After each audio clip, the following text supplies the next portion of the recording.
Hello, friends. It's Chapter 10. Now we're back to that old fan-fiction-y feel that I know so well. So this all starts with drama, because of course it does. Davis is not happy, and I am starting to think it's because that James is spending more time with Abby than he is with Davis. And if this evolves into a love triangle, I'm gonna be kind of amazed. I will safely say that I didn't see that coming. But, yeah, he basically just kind of is like, whatever, go away. And it's like all mad. And then the president shows up. Yeah, that one. The fucking president of the United States. He's just there. They just keep referring to him as the president. And he has this whole speech about how he doesn't really think much about what other people think of him because he has a job to do and that job is important. And this was basically just a real good excuse for Greg to say, like, he doesn't care what other people think of him. He has a job to do and his job is important. I'm a banana.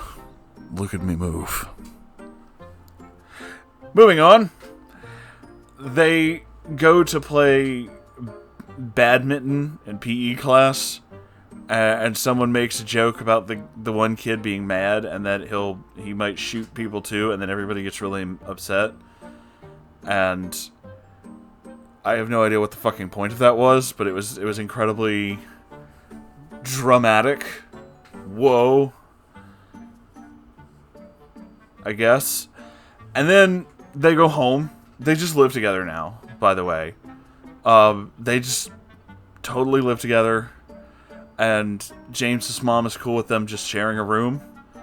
Because they totes love each other and shit.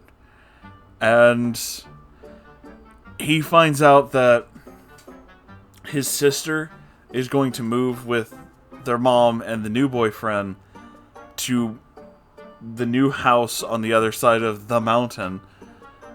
Did I not mention the mountain?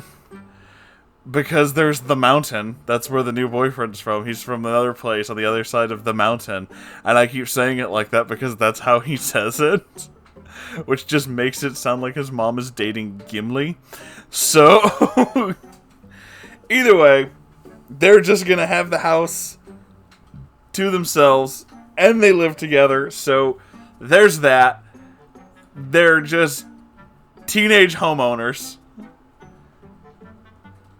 Okay. Sure. There's really not much else to this, aside from the president's, I don't care what people say negative things about me because I have an important job, which is obviously just like a thing that Greg really wanted to say to just everybody. To like really impress the idea that he's just above all this. That's totally not true though, is it? So, yeah, I don't really know what else to say about this chapter. There's really not much here. It's weird, and it's a lot of like, just a lot of tone shifting very, very quickly. Which means, usually, if I can call upon my understanding of bad fanfiction yet again, which, I mean, hey, that's what got me here in the first place, right? That usually means that he doesn't really intend to put a lot into this. Like, this chapter is just how can I put this? It's a bridge. It's just a bridge. Do you guys remember? You may not remember, but you may remember when I did the reviews, chapter by chapter reviews of 50 Shades of Grey, for example. I, on more than one occasion, referred to the certain chapters. I was going to call them something, like certain plot chapters, which sounds really weird because it's a book. It's supposed to be full of like plot, right? Oh no, actually. See, there are only certain chapters that actually do anything, and then other chapters were just them fucking, and that's it. And so the plot chapters involved, like, 1,000 things happening at once, and all kinds of shit just happens. And then the next chapter, they would just have sex for, like, 5 pages. And that's it. That's the whole thing.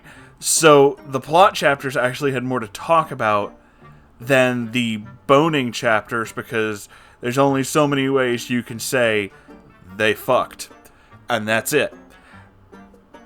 This kind of feels like that. This feels like he's jamming 500 things very quickly into place in order to build towards something else.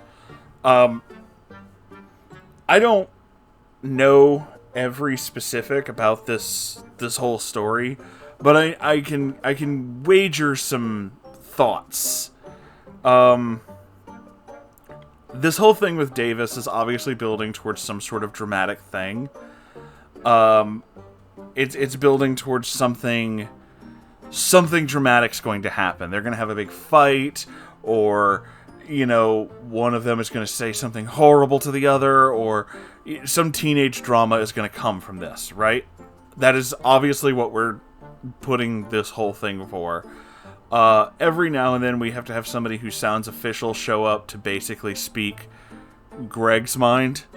It's just that. It's just this idea of, like, I don't think about what other people think of me because I'm important and I have an important job to do. And that's pretty much what he's been saying for years. He thinks that everything he's doing is incredibly important and he has an important job to do, and this is just that in like a book. It's just that. Okay. And I'm sure to his fans, what he does is an important job.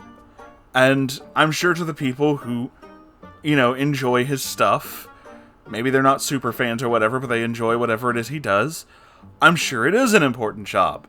Because context is what makes something important, and that's the reason why I'm not just completely saying, like, oh, it's not. I was like, no, sure it is to some people. I'm sure it is to a lot of people. From what I understand, he has a good number of fans and subscribers or whatever. So I'm sure it's quite important to all of them. But my question is, why did you put it in the book? What was the point of... Why? That has nothing to do with anything, but cool, I guess. Also, we find out that Jason, the hero, the jock, whatever, he grabbed Abby's ass, and James was like, "Oh, that's not okay. That's, you know, I might have to do something about that." This is also terrible foreshadowing. Something's totally going to happen between them. But we do have this wonderful little exchange here. The president says, because James has something to say, he wants to ask him a question, and he refers to him as the boy who nearly saved the day. What is your question? And he replied, you know who I am? I've read on this school and the recent events quite a bit. He didn't do anything, though. The boy who nearly saved the day. Okay. In that chapter, he was going to attack Seth, but he didn't. Because before he could get to him, or before he could do anything, Jason tackled him. Is he implying that the president can read minds? Because that's the only way. Because he hadn't actually done anything yet. He was just running around looking for his girlfriend. So, he hadn't actually done anything to, like, stop or, you know, fight him or anything like that. So, I don't know. I have no idea what the fuck that's supposed to mean, because he didn't do anything. So it's just confusing, and it kind of gives me the impression that we're supposed to take away from this that the president can read minds. And he knows your intentions and therefore will punish or approve of your intentions. Is the president Magi-chan? Does he know when everybody is gay? Did Chris-chan help you write this chapter? That's obviously a joke, but it's very fucking weird, and I don't really understand it. And then, you know, whatever. It ends with them going home and Totes being in love forever or something. I don't know. There's going to be drama. I just know there is. So I guess we'll find out that in the next chapter. This is fucking weird. This chapter was kind of weird, and I didn't really enjoy it that much. So anyway, I love you all so very much. Make sure you do the YouTube thing of, you know, like, comment, subscribe, and that shit. And then I'll see you in the next one, okay? Okay, goodbye.